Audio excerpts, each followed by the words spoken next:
আমার বিরুদ্ধে সরকার মামলা দিয়েছিল, এই জন্য কেউ আমার বিরুদ্ধে পক্ষে যে উকিল দাঁড়াবে আমি পাইনি। 3টা বছর কত উকিলকে বলেছে, আমার মা বাবা কেউ রাজি না, বলে দাঁড়িয়ে করব কি, জামিন হবে না। একটা দেশের সরকার বিরুদ্ধে গেলে যদি আমার পক্ষে কেউ দাঁড়াতে না চায়, অথচ আমি নিরপরাধ, আল্লাহর কসম আমি যে বিষয়ে মামলা দিয়েছি কিচ্ছু জানি না। এরপরেও মিথ্যা যারা জানে, তারপরও আমার পক্ষে কেউ নেই, অথচ এত কোটি কোটি ভক্ত এই দেশে। আমার মনে হয় যারা পৃথিবীতে যেখানে বাঙালি আছে সেখানে মোবাইলে কয়েকজনের যদি তাফসির চলে, আমার ওয়াজ চলছে। আমি যত বাঙালি দেশে ঘুরলাম, যত বাঙালি আছে প্রত্যেক জায়গায়, এমনকি যে সমস্ত ভাষা আমি বুঝি না ওই ভাষায় ড্রাবিং করে করে তাফসির শুনছে। হয়তো সাইদি সাহেবের, না মিজান আজহারির, না আমির হামজার। এত ভক্ত থাকার পরও একজনও বলতে পারে না যে না দাঁড়ান আমি টাকা দেব। কেউ নেই, দাঁড়াতে চাইলেও দিতে চাই না, ভয় পায় যে হবে না, কারণ এর বিরুদ্ধে তো আর সলিমদ্দি কলিমদ্দি মামলা দেয়নি, দিয়েছে রাষ্ট্র। আপনার কি একটু ভয় আসে না? একটা রাষ্ট্র বিরুদ্ধে গেলে যদি হামজার এত ভক্ত থাকার পরও 3 বছরে কেউ জামিন করাতে না পারে, আপনি যা করছেন, আপনি যা করেছেন, আপনার বিরুদ্ধে হামজা মামলা দেবে না, আপনি আল্লাহর মামলার আসামি। আল্লাহ বলেন আমি নিজে মামলা দেব জালেমদের বিরুদ্ধে। খেয়াল করেছেন কত ওজনে কথার? সরাসরি মামলার বাদী আল্লাহ নিজে কেস করবেন। কে? আপনার মনের ভেতরে যদি এরকম কিছু থাকে তো ভয়তে কেঁপে ওঠার কথা যে আল্লাহ মামলার বাদী। আপনার তো অনুভূতি আমি দেখছি না। এখন যদি বলা হয় ডক্টর মোহাম্মদ ইউনূস আপনার নামে মামলা করবে, আপনার মনে হয় খাওয়া দাওয়া বন্ধ হয়ে যাবে। কারণ সর্বোচ্চ জায়গায় এখন তিনি আছেন। এরকম ডক্টর ইউনূস পৃথিবীর ময়দানে আছে এখন 228 জন। কারণ 228টা রাষ্ট্র আছে এই দুনিয়ায়, প্রত্যেকটা রাষ্ট্রের আলাদা একজন প্রধান আছে, না নেই? তার ভেতরে ডক্টর মোহাম্মদ ইউনূস একজন। এই 228টা রাষ্ট্রের একটা রাষ্ট্রের প্রধান যদি আপনার নামে মামলা দেবে, ঘোষণা দিয়ে দেয় যে আপনার সব বন্ধ হয়ে যায়, একটু ভাবেন। এরকম ইউনূস 228টা না, আরো যত গ্রহ নক্ষত্র আছে, যত সৃষ্টি আল্লাহর আছে, সবার যিনি হাকিম বিচারক, তিনি বলছে আমি নিজে মামলা দেব। ইন্নামাস সাবিলু আলাল্লাযিনা ইয়াজলিমুনান নাস। কাদের বিরুদ্ধে? ইয়াজলিমুনান নাস। ইয়াজলিমুনা এটা মজারে বর্তমান ভবিষ্যৎ, প্রেজেন্ট ফিউচার। নাস মানে মানুষ, যারা মানুষের উপরে জুলুম করেছে এবং করবে। এবার তামাম পৃথিবীর সাথে আয়াতটা মিলান। জালেম যারা, তারা হামজার মামলার আসামি না আল্লাহর? কি মনে হচ্ছে বলেন তো? আল্লাহ নিজে মামলা দিচ্ছে, অথচ নিজেই বিচারক তিনি। আলাইসাল্লাহু বিআহকামিল হাকিমিন। সব চাইতে বড় বিচারপতি কে? উনি নিজেই বিচারক, নিজেই মামলা দিচ্ছে, রায় তো উনি দেবে। আপনার কি মনে হয় যে আপনার পক্ষে রায় আসবে? বাদী যিনি, তিনি নিজে বিচারপতি, তিনি মামলা দিচ্ছে নিজে, রায় দেবেন তিনি। কি হচ্ছে এবার বলেন জালেমদের? কত খারাপ বদনসিব, কপাল খারাপ ওই জালেমদের যারা জুলুম করেছে, দুনিয়ায় এখনো করছে। 2 নম্বরে কাদের বিরুদ্ধে আল্লাহর মামলা?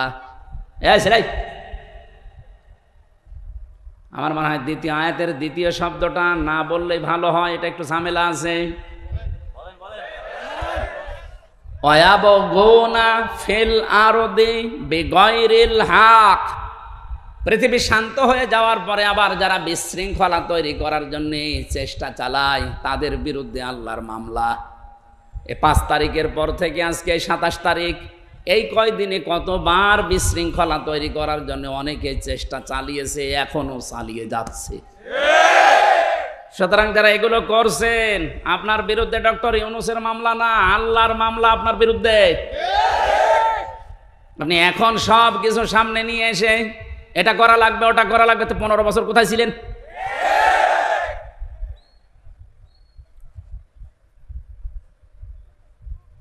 আমার যদি শব্দের অর্থ ভুল হয়, যদি আলেম থাকেন একটু বলে দেন। ওয়ায়াবগুনা ফিল আরদি বিগাইরিল হক, পৃথিবীর ময়দানে যারা অন্যায়ভাবে বিশৃঙ্খলা করার জন্য বিভিন্ন মাধ্যম তালাশ করে বেড়ায়।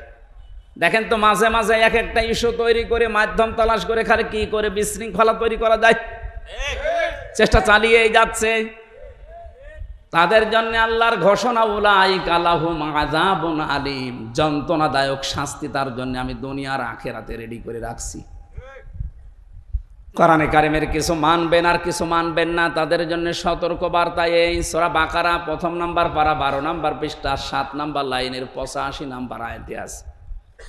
আল্লাহ পাক বলেন, আফাতুমিনুনা বিবাযিল কিতাবি ওয়া তাকফুরুনা বিবায ফামা জাযাউ মান ইয়াফআলু যালিকা মিনকুম ইল্লা খিজিয়ুন ফিল হায়াতিদ দুনিয়া ওয়া ইয়াওমাল কিয়ামাতি ইউরাদ্দুনা ইলা আশাদ্দিল আযাব ওমাল্লাহু বিগাফিলিন আম্মা তা'মালুন।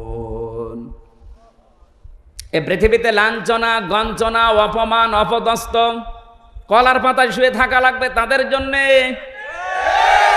যারা কোরআনের কিছু বিশ্বাস করে আর কিছু মানতে চায় না। এরকম মানুষ বাংলাদেশে ছিল, মানে এখানেও আছে। ওদেরকে কোরআনের নামাজের কথা বললে ঠিক আছে, কিন্তু নামাজের শিক্ষায় ওরা নেই। নামাজ পড়তে বলবেন, তাহাজ্জুদ মিলে ৬ ওয়াক্ত পড়বে, কিন্তু নামাজের যে ২৭টা শিক্ষা একটা বলতে শুরু করে তখন বলবে এটা রাজনীতি। নামাজের প্রথম শিক্ষা কি? এই যে কাতার সোজা করো, ইমাম সাহেব বলে না বারবার? আমি তো কাবায় যতবার নামাজ পড়েছি, কাবার ইমাম, মসজিদে নববীর ইমাম, বারবার একামত হয়ে যাওয়ার পরেই মাইকে ঘোষণা দেয় আরবিতে, বাংলা হচ্ছে কাতার সোজা করো, এই কাতার সোজা করো, ৩ বার বলে। ওই সময় বুঝি নাই ১৬ সালে, এখন টের পাচ্ছি যেটার গুরুত্ব কি। কেন বারবার ৫ ওয়াক্ত নামাজের আগে কথা বলা লাগবে ইমাম সাহেবের, তাও একামত হয়ে যাওয়ার পরে?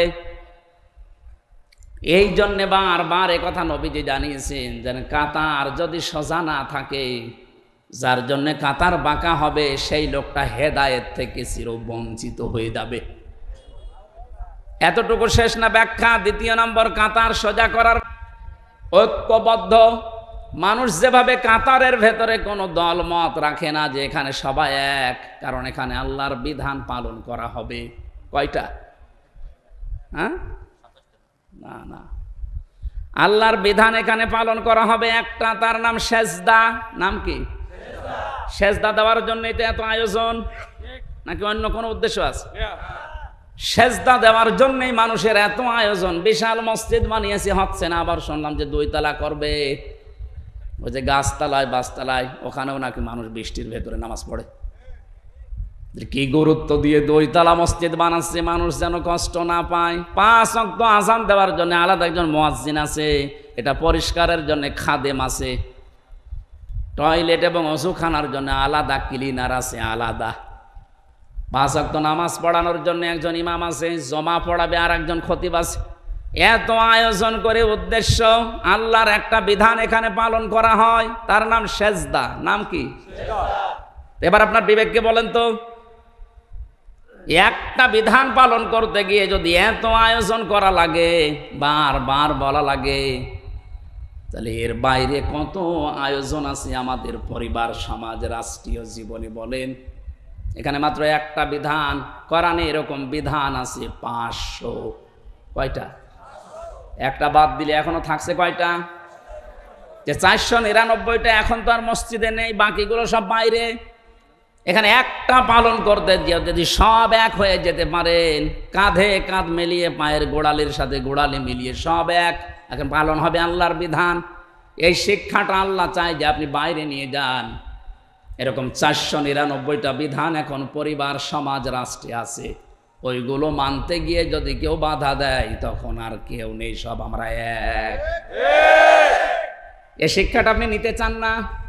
তখন বলেন না ওইটা আমার দলের লোক না, ওইটা রাজনীতি, ওইটা জঙ্গির কাজ, ও ঝামেলায় আমি নেই, আমি শুধু আছি কি লা ইলাহা ইল্লাল্লাহ, কাউকে কিছু বলবো না, যে যা করছে করুক গা।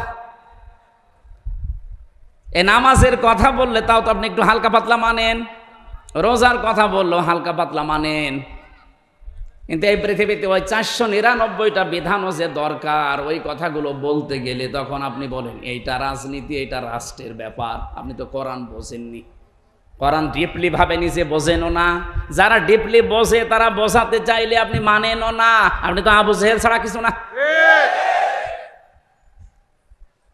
খেয়াল করেন তো, কিছু মানলেন কোরআনের কথা, বিশ্বাসও করলেন, আর কিছু মানেনও না, বিশ্বাসও করেন না, আর উল্টাপাল্টা ধারণা করেন আয়াতগুলোর উপরে, আপনার কি হবে?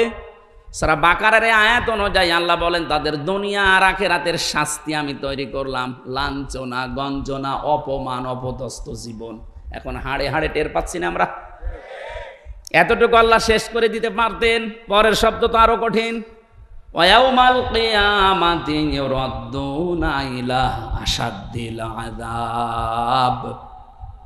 যারা তাফসীর বসে জিজ্ঞাসা করেন আশাদ্দুন ইসমে তাফসীল, সুপারলেটিভ ডিগ্রি, এটা ভয়ঙ্কর শব্দ। আল্লাহ বলেন মরণের পরে আমি কিয়ামতের ময়দানের দিকে কঠিন আযাব যেখানে সেখানে নিয়ে যাব। এরপরের শব্দটা আরো ভয়ঙ্কর, আমাল্লাহু বিগাফিলিন আম্মা তা'মালুন। আল্লাহ পাক বলেন ও বান্দা বান্দিরা, মনে করছো যে আমি কিছু জানি না? তোমাদের সব কাজের কিন্তু খবর হিসাব আমি আল্লাহ রাখি। ও ঢাকাবাসী, আয়াতটা পড়ার পরে এই জন্যই তো ভয় লাগছে যে জালেমদের কি হবে, ওদের তো দুনিয়া শেষ হয়ে গেছে, আখিরাতও শেষ। কারণ দোয়া করলে তো অন্য কোনো মানুষের নামে কবুল হয়, কিন্তু জালেমদের জন্য কোনো হেদায়েত নেই, বঞ্চিত, ওরা চির বঞ্চিত করে দিয়েছে আল্লাহ। এই কারণে, কারণ সবচাইতে বেশি খেয়াল রাখে আল্লাহ জালেমের জুলুমের দিকে। এটা সূরা ইব্রাহিমের 42 নম্বর আয়াতের প্রথম অংশে আছে, 13 নম্বর পারা 19 নম্বর পৃষ্ঠা 12 নম্বর লাইনে আছে, ওয়ালা তাহসাবান্নাল্লাহা গাফিলান আম্মা ইয়ামালুজ জালিমুন। আল্লাহ পাক বলেন কি মনে করো দুনিয়ার মানুষেরা যে আমি জালেমদের কোনো খবর রাখি না, জালেমদের কোনো হিসাব আমার কাছে নেই? আরে বেটা, পৃথিবীর সবচাইতে বেশি খেয়াল রাখি আমি জালেমের জুলুমের দিকে, তীক্ষ্ণ নজর রাখি। এমনিতেই আমার নজর তো তীক্ষ্ণ, আলিমুম বিযাতিস সুদূর সামিউম বাসীর। এত তীক্ষ্ণ নজর, সামনে যেভাবে তোমরা দেখো আমি আল্লাহ সামনেরটা তো ওইভাবেই দেখি, পেছনেরটাও ঠিক ওইভাবে দেখি। এই দেওয়ালের পেছনে কি আছে যেমন আমরা দেখতে পাই না, আল্লাহ পাকের সামনে যেমন পেছনে ওই রকম। এজন্য সামিউম বাসীর, সূক্ষ্ম শ্রবণকারী, সব কিছু ওই মালিক শুনতে পাচ্ছে, দেখতে পাচ্ছে, বিশেষ করে জালেমদের। আল্লাহ দুনিয়ায় আর যাই করি তুমি আমাদেরকে জালেম বানিও না, বলেন আমিন। তারা আল্লাহর মামলা দুই শ্রেণীর মানুষের বিরুদ্ধে পেলাম, একটা জালেম আর একটা যারা বিশৃঙ্খলা তৈরি করার জন্য নতুন নতুন ইস্যু তৈরি করে। আমি তো এই আয়াত বানালাম নাকি? একটা শব্দ আমি বেশি বাড়িয়ে বলেছি, ভুল বলেছি, নিয়ে আসেন, তখন হুজুর নিয়ে আসবেন, নিয়ে আসেন। আর যদি মনে করেন না যা আছে তাই বলছে, তাহলে আপনাকে মেনে নেওয়া লাগবে। আপনি নিজে জানেনও না, হামজা বলবে আপনি মানবেনও না, আপনি কি হয়েছেন কি?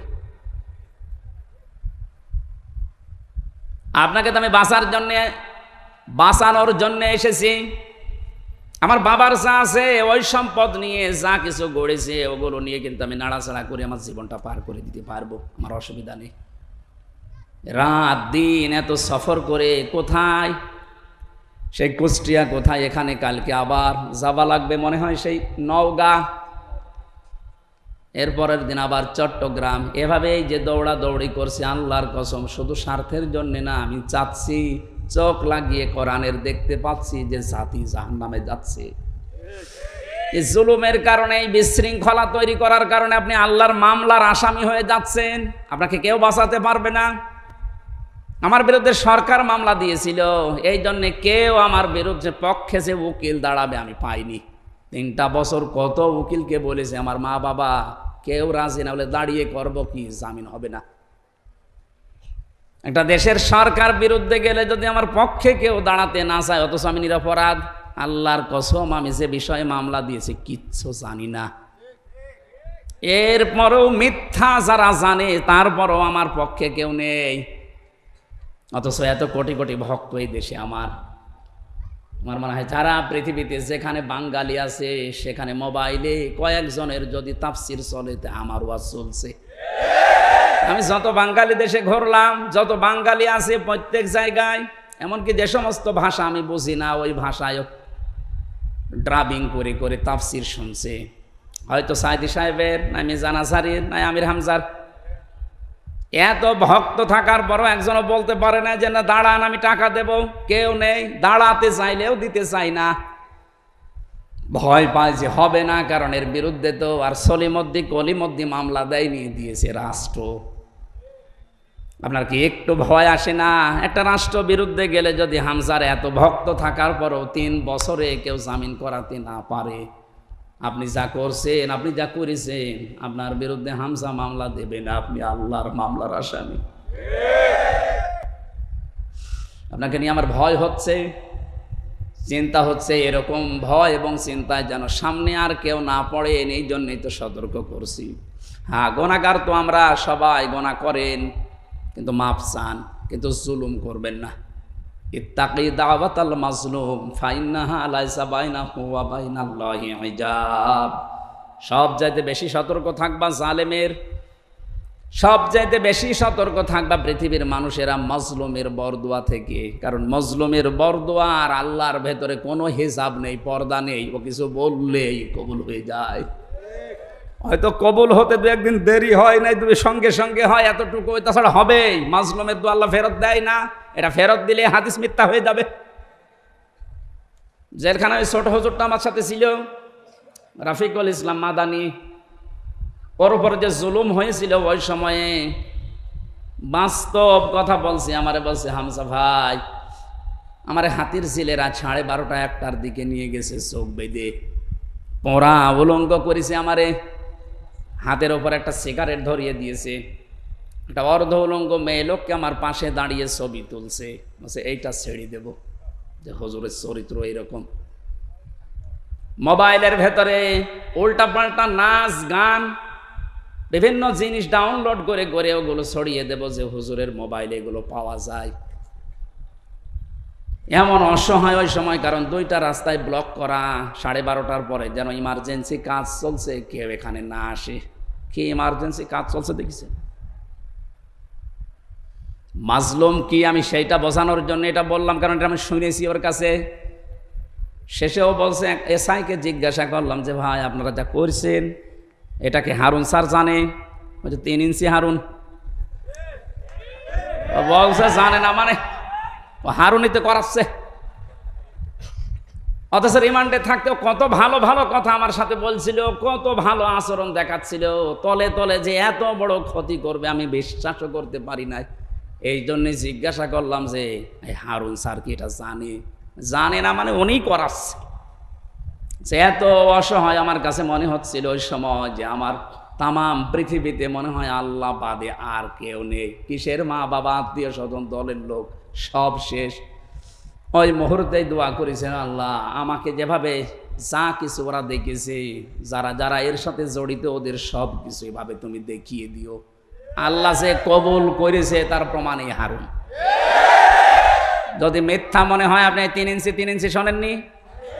তাম দুনিয়ার মানুষের ভিডিও দেখে ওর এখন বাইরে আসার কোনো কায়দা আছে? বাইরে আসলে তো মানুষ পিটিয়ে মেরে ফেলবে, আর বের হলেই আওয়াজ শোনে 3 ইঞ্চি। কি একটা আওয়াজ বলেন! মহিলারা পর্যন্ত আওয়াজ দিচ্ছে যে 3 ইঞ্চি। ছোট হুজুরটার মনে হয় অত ইঞ্চি না, কিন্তু এর কি হইল? ওর যদি 1.5 ইঞ্চি হয়, আল্লাহ ডবল করে এর 3 ইঞ্চি দেখিয়ে অপমান একেবারে সর্বোচ্চ পর্যায়ে পৌঁছিয়ে দিয়েছে। এই জন্য সতর্ক থাকবেন, আপনার দ্বারা কেউ যেন মাজলুম না হয়, জুলুমের শিকার না হয়, এটা গুরুত্বপূর্ণ বিষয়। আল্লাহ আমাকে সহ যারা আমরা এখানে এসেছি এই বিষয়টাই খুব সেন্সিটিভ থাকার তৌফিক দেন, বলেন আমিন।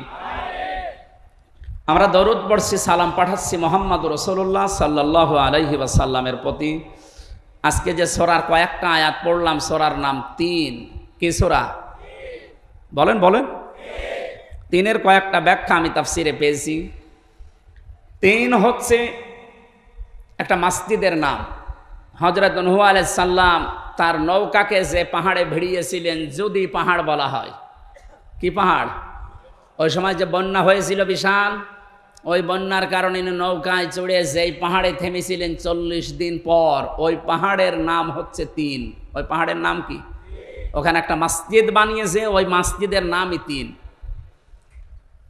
কোন কোন মুফাসসিরিন ইকরাম এই মতটা দিয়েছেন। কেউ জানিয়েছেন না ৩ মানে ৩ ফল। ৩ মানে কি? এই যে ডোমর ফল বলা হয় বাংলায় যেটা, এইটা, এটার গুণাগুণ কিছু আছে তাফসিরে। কোনো মানুষের যৌবন যদি নষ্ট হয়ে যায়, কোরআন শরীফে এই শব্দটা আল্লাহ ৮ বার নিয়েছেন। কয়বার? এই ৮টা। ডোমর মানে আমাদের এই আশপাশ জেলায় বা আশপাশ দেশে, যে ভারত, পাকিস্তান, বাংলা, এই ডোমর না, এটা সৌদি আরবে বেশি হয়, মধ্যপ্রাচ্যে। ওই সমস্ত পাহাড় অঞ্চলে যেগুলো হয় বেশি, পাথরের পাহাড়ের ভেতরে এগুলো হয়। এই ডোমর ফল ৮টা। আর জাইতুন যেটা জলপাই বলা হয়, এটা পুরা কোরআন শরীফে মনে হয় 11 বারের উপরে ব্যবহার হয়েছে। আমার এখন সঠিকটা মনে আসছে না। যাক, আপনি তাফসিরে এই সূরা ৩-এর তাফসির দেখলেই পাবেন। এই ফল এই দুইটা যদি কেউ মধুর সাথে মিশিয়ে খেজুর দিয়ে সকালবেলা খেতে পারে, আস্তে আস্তে তার হারানো যৌবন ফিরে পাবেন। তাহলে বুড়ো মানুষ আবার এটা করতে যায় না। আর এই যে মানিক্কা, এই মানিক্কা যদি খায় তো ও জিনিসই উড়িয়ে গেছে, ও খেয়ে করবে কি? ওর জিনিস আর নেই, ওর এখন অপারেশন চলছে ওই জিনিসে। একটা মানুষকে আল্লাহ কত ধরনের অপমান করতে পারে, এর জীবনী না দেখলে আমরা টের পাতাম না। এটা সুপ্রিম কোর্টের একটা বিচারপতি, তারে যে যা পারছে তিল ঘষে দিতেই আছে। একটা মানুষের রাগ কোন পর্যায়ে গেলে এই ধরনের মানুষকে কিল ঘষে দেয়, আবার শুয়ে রেখেছে কল আর পাতার উপর, একটা জাজিম দিলেও তো হয়। এই দেখেন এখানে বড় কবিরাজ বসে আছে, হাফেজ মাওলানা আলহাজ আব্দুল জলিল। উনি অনেক বড় কবিরাজ, আপনাদের এলাকায় থাকে, কোন জায়গায় জানো? আল্লাহ রাব্বুল আলামিন ৩ জাইতুন এগুলোর কসম কেটে কিছু গুরুত্বপূর্ণ জিনিস আমাদের দৃষ্টি আকর্ষণ করেছেন। ওয়াত-তিনি ওয়াজ-জাইতুনি ওয়া তুরি সিনিনা ওয়া হাদাল বালাদিল আমিন। এই যে জাইতুন যে শব্দটা আমি তাফসিরের ভেতরে পেয়েছি ইবনে কাসিরে, হযরতে মুসা আলাইহিস সালাম, হযরত ঈসা নবী আলাইহিস সালাম, এই যে মসজিদ নিয়ে এখনো পর্যন্ত গন্ডগোল থামে না, বাইতুল মুকাদ্দাস, ওখানে যে মসজিদ আছে এই মসজিদের নাম হচ্ছে জাইতুন। কোন কোন তাফসিরে পেয়েছি আল্লাহ এই সমস্ত কথা কসম দিয়ে দিয়ে বলছিলেন। ওয়াত-তিন এর আগে ওয়া আছে, এটা ওয়ায়ে কসমিয়া। এখানে শিক্ষা কি? আমি যতগুলো তাফসিরে এই ওয়ার সাথে মিলিয়েছি, মুফাসসিরিন ইকরাম লিখেছেন আল্লাহ কসম দিয়েছেন কেন? কারণ যে বিষয়টা উনি বোঝাতে চাচ্ছেন ওই বিষয়টা মানুষের জীবনের সাথে সম্পর্কিত। যে বিষয়ের সাথে সম্পর্কিত আলোচনা আল্লাহ করতে চান ওই বিষয়ের কসম আল্লাহ আগে দেন। মানুষের জীবনের সম্পর্ক যেহেতু সময়ের সাথে, এজন্য সময়ের কসম দেওয়ার আগে আল্লাহ ওয়া ব্যবহার করেছেন, ওয়াল আসরে, সময়ের কসম। যে বিষয়টা আমি আবার বলছি, উনি যেটা জানাতে চায় ওই বিষয়টার আগে উনি কসম করেন মানুষকে সতর্ক করার জন্যে। আমরাও তো দুনিয়ায় কসম করি বা করব কার নামে? আল্লাহর চাইতে বড় যেহেতু আর কেউ নেই, এই জন্য আমাদের কসম করা লাগবে শুধুমাত্র আল্লাহর নামে, তাছাড়া আর কারো নামে কসম করা জায়েজ নেই। কিন্তু উনি যেহেতু বড়, ওনার চাইতে আর কেউ বড় নেই, ওনারও তো কসম করা লাগছে। উনি কসম করেন তখন এইটা দেখে যে আমি কি বলতে চাই ওই বিষয়টা আগে নিয়ে এসে কসম কাটেন। আল্লাহ পাক এখানে যে কথাগুলো বলতে চাবেন তার আগে এই কসমগুলো দিচ্ছেন। মানুষের জীবনের সাথে এগুলোর সম্পর্ক ৩। মানুষের শরীরের জন্য জাইতুন, মানুষের শরীরের জন্য ওয়া তুরি সিনিনা ওয়া হাদাল বালাদিল আমিন। এই যে তুরি সিনিন, সিনাই পর্বতের কসম, এই সিনাই পর্বতে যে ঘাসগুলো জন্ম নেয়, এটা মানুষের শরীরের বহু রোগের উপশম এর ভেতরে আল্লাহ রেখে দিয়েছেন। এই জন্য দুনিয়ায় যত রোগ আছে প্রতিটি রোগের ঔষধ আল্লাহ এই গাছ গাছড়া লতা পাতা এর ভেতরে আছে। এনার মতো খুঁজে বের করা লাগবে। হযরত মুসা আলাইহিস সালামের ঘটনা পড়লাম এই জায়গায়, তাফসীর আকারে কথা বলছি, এই জন্যে থেমে থেমে বলছি, আমি সুর দিচ্ছি না। কোরআনে কারিমে হযরত মুসা আলাইহিস সালামকে আল্লাহ 40 জন নিয়ে গিয়েছিলেন কথা বলার জন্যে। যেই ময়দানে তিনি কথা বলতেন ওই ময়দানটার নাম তুরে সিনিন, সিনাই পর্বত বলা হয়। আল্লাহ পাক নিজে তার সাথে কথা বলার কারণে নামটাই পাল্টিয়ে গেছে কালিমুল্লাহ। মুসার নাম কি? তিনি আল্লাহর সাথে কথা বলতেন। হযরতে মুসা আলাইহিস সালাম যে 40 জন নিয়ে গিয়েছিলেন, এটা এত ঘাড় তেড়া ছিল এরা। ওরা মুসা নবী কথা বলে বের হয়ে যখন আসে বলে না, তোমার এই কথা আমরা বিশ্বাস করতে পারি, আমরা আল্লাহকে দেখতে চাই। আল্লাহ পাকের কাছে হযরতে মুসা আর যে জানালেন, আল্লাহ এরা তো তোমাকে দেখতে চাই। আল্লাহ সাফ বলেছিলেন লাং তারানি, সম্ভব না। শুধু তারানি বললে অর্থ হয়ে যেত, লাং দিলেন কেন? মুফাসসিরিন ইকরাম লিখেছেন, এই পৃথিবীতে কোন সৃষ্টির জন্য তার স্রষ্টাকে এই চোখ দিয়ে দেখা সম্ভব না। অথচ কত ভণ্ড পীর এই বাংলাদেশে আগে ছিল, এখনো আছে, ওরা আল্লাহর সাথে কথাও হয়, দেখাও হয়। এগুলো ডাহা মিথ্যা কথা। লা তুদরিকুল আবসার ওয়া হুয়া ইউদরিকুল আবসার। কোরআন জানাচ্ছে যে এই চোখ দিয়ে কখনো এই দুনিয়ায় আল্লাহর সাক্ষাৎ সম্ভব না, ও পাওয়ারই আলাদা। মুসা আলাইহিস সালামকে আল্লাহ শুধু একটা ঝলক দেখিয়েছিলেন নূরের, উনি পর্যন্ত যারা ছিল সব মারা গেছে আর উনি অজ্ঞান হয়ে পড়েছিলেন। জ্ঞান ফেরার পরে বলে, আল্লাহ একটা ক্ষতি হয়ে গেল আমার, এমনি জাতির লোকের আমারে মানতে চায় না, আর এদের ভেতর থেকে আমি নকিব, প্রতিনিধি, দলপতি, এদেরকে নিয়ে এসেছিলাম মাথা মাথা দেখে দেখে, আর এরা এখন মারা গেল। আমি যদি এখন ফিরে যাই, আমার দাওয়াত তো নেওয়া দূরের কথা, আমার এলাকায় ঢুকতেই দেবে না, দয়া করে এদের আবার তুমি জিন্দা করে দাও। আল্লাহ পাকের সাথে মুসা নবী যেখানে কথা বলতেন ওই জায়গাটার নামের কসম আল্লাহ দিচ্ছেন, ওয়াতুরি সিনিনা ওয়া হাযাল বালাদিল আমিন। হে নবী, এই যে নিরাপদ শহর মক্কা, এর কসম দিলাম। কেন জানেন? কারণ তামাম পৃথিবীকে আমি আল্লাহ মক্কা নগরের মতো নিরাপত্তা দিয়ে ঢেকে রাখতে চাই।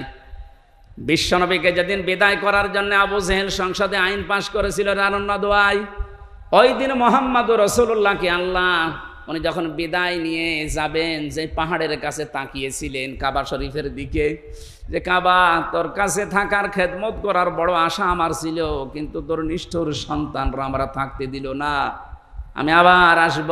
সেই সময় আল্লাহ আয়াতগুলো জানিয়েছিলেন, লা উকসিমু বিহাদাল বালাদ ওয়া আনতা হিল্লুম বিহাদাল বালাদ। আল্লাহ পাক বলেন, এই নিরাপদ শহর মক্কার কসম, হে নবী আপনাকে আমি বলছি, ওয়া আনতা হিল্লুম বিহাদাল বালাদ, আপনি এই নগরের বৈধ নাগরিক। এ বাংলাদেশে যারা জন্ম নিয়েছে তারা এই দেশের নাগরিক। এখানে সংখ্যা লঘু, সংখ্যা গুরু বলে কিচ্ছু নেই, এগুলো সব ওই মুশরিকদের বানানো কথা। কে বলেছে আপনি সংখ্যালঘু? 96% এই দেশে মুসলমান আমরা আছি, আপনি 4% হলেও তো আছেন। জন্ম যেহেতু এই ভূখণ্ডে আপনার, আপনিও আপনার পরিবার, এই দেশে আমরা সব যারা জন্ম নিয়েছি তারা একটা পরিবার, দেশের বৈধ নাগরিক। বৈধ নাগরিককে যারা অবৈধ ঘোষণা দিয়ে দেশ থেকে তাড়িয়ে দিতে চায়, নিষিদ্ধ করতে চায়, এই মানুষগুলো কোরআনে কারিমের সূরা বালাদের ভাষায় তারাই নিজেরাই অবৈধ। এজন্য বৈধ জিনিসকে যারা ঘোষণা দিয়েছিল অবৈধ, 5 দিনের মাথায় আল্লাহ তাদেরকে অবৈধ বানিয়ে দিয়েছে। আমি মনে হয় বেশি বলে ফেললাম। কেন আল্লাহ মক্কা নগরের কসম দিলেন আর বললেন বালাদিল আমিন, এটা নিরাপদ শহর? কোরআনে কারিমের বহু জায়গায় আল্লাহ এই আয়াতটার ব্যাখ্যা দিয়েছেন। সূরা আলে ইমরানের ভেতরে আল্লাহ জানিয়েছেন, হে নবী, এ মক্কা নগরী এত নিরাপত্তা বেষ্টিত একটা শহর আমি বানিয়েছি।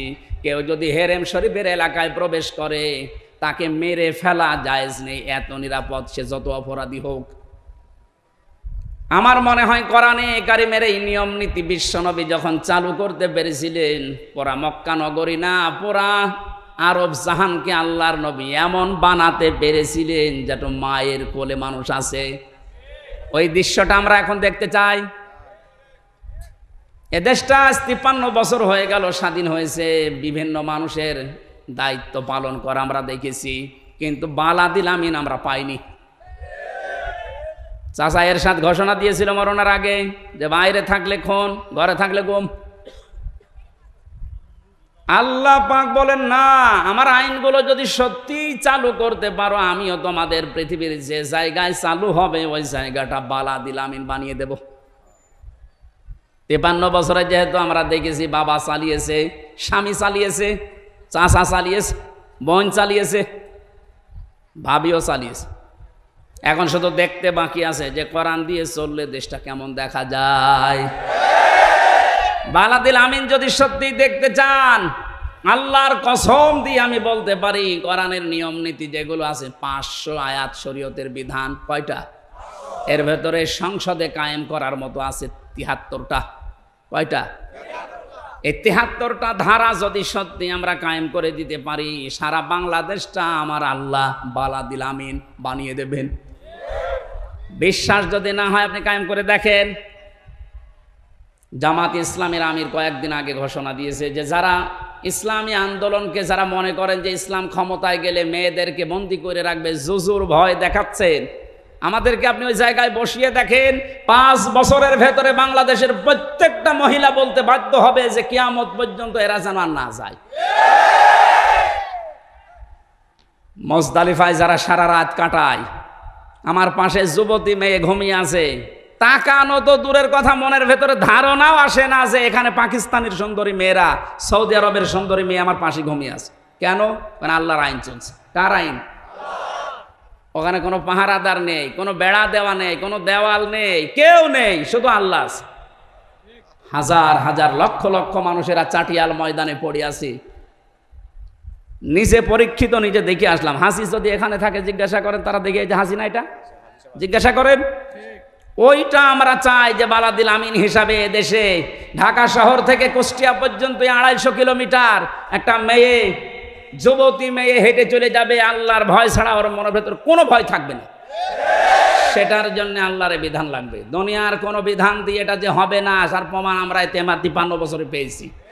সুতরাং আল্লাহ যেটার ঘোষণা দিচ্ছেন, কসম দিচ্ছেন যে এই নিরাপদ শহরের কসম, বাংলাদেশকেও নিরাপদ শহর বানাতে হলে, আমার অধিকারগুলো আদায় করতে হলে আল্লাহর চাইতে আর কেউ নেই। ওনার বিধানটা নিয়ে আসেন, উনি ভালো জানে যে কিভাবে আপনাকে বানিয়েছে।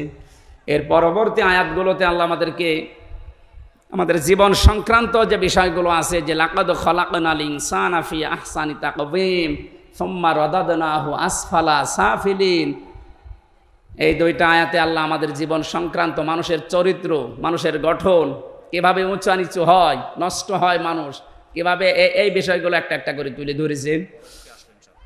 এখন তো আজকের এই মাহফিলটা তো আমার জানাইনি, আমি তো জানতাম যে একটা আজকে। আরে মনে হচ্ছে স্বাধীন হওয়ার পরে আমার এই চাপ আরও বেড়ে গেছে, কারণ আগে তো 20-22টা জেলায় ঢুকতে দিত না, ওই জেলায় এখন বেশি হচ্ছে। বাধা যারা দেবে তারা তো সব পালিয়েছে, এই জন্য ওই জেলাগুলোর চাপ এখন আমি আর সহ্য করতে পারছি না। বিশেষ করে খুলনা আর বরিশাল বিভাগের এই 20-22টা জেলা নিয়ে আল্লাহর ওলির গ্রামে যাচ্ছি, তো ওখানে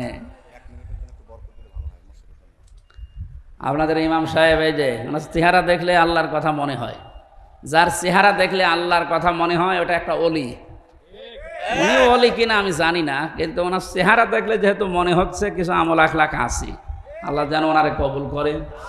ওনার নিজেদের শুধু স্বার্থের জন্য না, এই মসজিদের মানুষের নামাজের জায়গা হচ্ছে না, এই জন্য জমার দিন আমি একবার এসেছিলাম, দেখলাম এই গাছতলায়, এই জন্য কষ্ট করে হলেও আপনাদেরকে নিয়ে আপনাদের মসজিদ বানাচ্ছে। ওনার বাড়ি তো সে রংপুরে, আপনাদের নামাজের জন্য এই কষ্ট স্বীকার করছে, আমাকে দিয়েও বলাচ্ছে। আমি এগুলো পারি না, তারপরও আহ্বান জানাচ্ছি, যতটুকু সমর্থ আছে এদিকে একটু লক্ষ্য রেখেন। কারণ মান বানালিল্লাহি মাসজিদান বানাল্লাহু লাহু বাইতান ফিল জান্নাহ। আপনার একটা টাকাও যদি মসজিদ বানানোর কাজে থাকে, জান্নাতে আল্লাহ একটা ঘর আপনার জন্য বানিয়ে দেবে। এইরকম সুযোগ দুনিয়ার অন্য কোনো কাজে আছে বলে আমি জানি না। এই হাদিসটার উপরে আমল করার একটু চেষ্টা করে।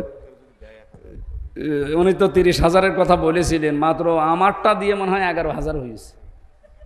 আপনার আর এক ভাই যে 10,000 দিয়েছেন, সব মিলে মনে হয় 21,000, এখনও 9,000 টাকা লাগবে। 30,000 পুস্তি হলো। বলেন তো একটু 1,000 করে কেউ যদি পারেন, এখন না হলে পরবর্তীতে দিয়ে যাবেন জমার দিনের আগে। এই যে 2 জন আছে,